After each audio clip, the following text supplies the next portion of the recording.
People often ask me, how does psychology and spirituality mix in the work that you do? How does that play itself out in a session and with a client?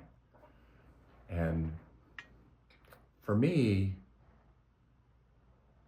there really is a place inside every one of us that is pure. And it's just pure awareness. It's like essence. It's a glorious, glorious gift we've been given. We all have it. Many people haven't accessed it, but it's available because I've helped people touch into it again and again and again over the years.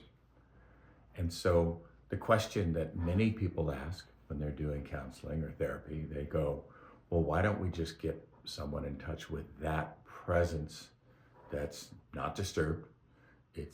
The mind is not bothering it. It's peaceful, it's whole, and it's delicious.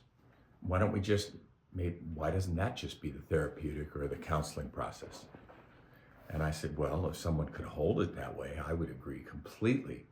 But typically, there's a developmental process that goes on as human beings psychologically.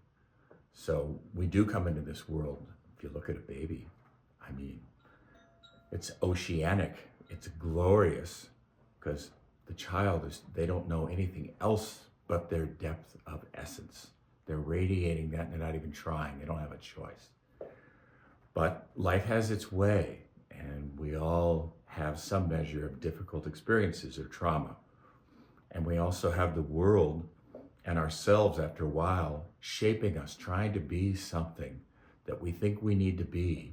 And we move away from the essence that I was talking about just a little bit ago. So, and in that moving away, there's an accrual oftentimes of things that have been very painful, and often painful and never were resolved, didn't get addressed. So they almost like become hardened inside or calcified, so that the consciousness gets built around standing near that ground that is not stable, it's not whole, it's doubtful or ashamed, or it has memories, there's pain or anger. So the way that I resolve psychology and spirituality is I just invite clients to come into the present moment. The present moment will dictate which direction the work goes. Someone comes into the present moment, they could have walked in the door feeling happy and content, but we'll start talking and all of a sudden they'll have a memory or they'll be disturbed about something. So I just invite what's present now and then follow that, and I try to meet what's present now. When something that's disturbed or traumatized, that a person is held inside, and it gets met with presence and care and love and neutrality, it has a tendency to begin releasing itself and coming into balance.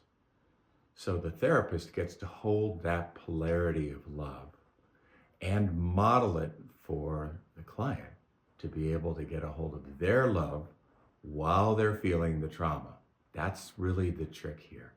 It's not about getting away from the trauma. Someone often comes to me in my office and they'll say, you've got to help me because I'm in so much grief. I just can't function in my life. Can you help me get rid of it? I said, I don't know that I can do that. What I would like to do is help you be in relationship with it in a healing way, in a loving way, so that it can resolve itself, get its needs met, complete, and release and move on. Then you may be free of it. So as people do their own work over many years, more and more of the things they've carried that are disturbing or traumatic or misunderstandings they've had or self-judgments they've had, unworthiness, doubt, it gets resolved. And they start to just become more sweetly residing and realizing, I have beauty in here. So then the work often then becomes, how do you open more to who you are and that essence inside? And I was taught very early in my training, when someone opens their heart and they start to experience that radiance, what you want to do is just keep them there as long as you possibly can. because then they'll start having the experience of this is stable and this is me and I like this. And then they're drawn to build on that ground. That's the strongest, most pure, most loving ground there is. But sometimes some deeper work psychologically needs to take place before you can open up your wings spiritually and touch into the presence of the heart that just actually, the further we go along, is immense. It's as big as, there's no definition. It's as big as everything. It holds everything. So I started having spiritual experiences when I was 25, experiencing my wholeness, my fullness. But I still had a lot of places inside that were not loving and were not peaceful. They were very disturbed and ashamed and frightened.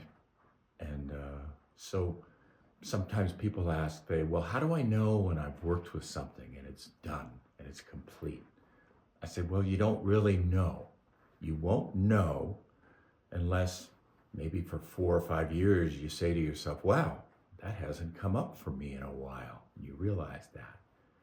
But it doesn't really matter, because if something comes up that's of a disturbed nature that requires your attention, asking for love, then you give it love. And if you've learned how to give it love, it will receive it. And then, so the goal isn't not to be out of balance or not to be disturbed. The key question is, how long are you going to be out of balance?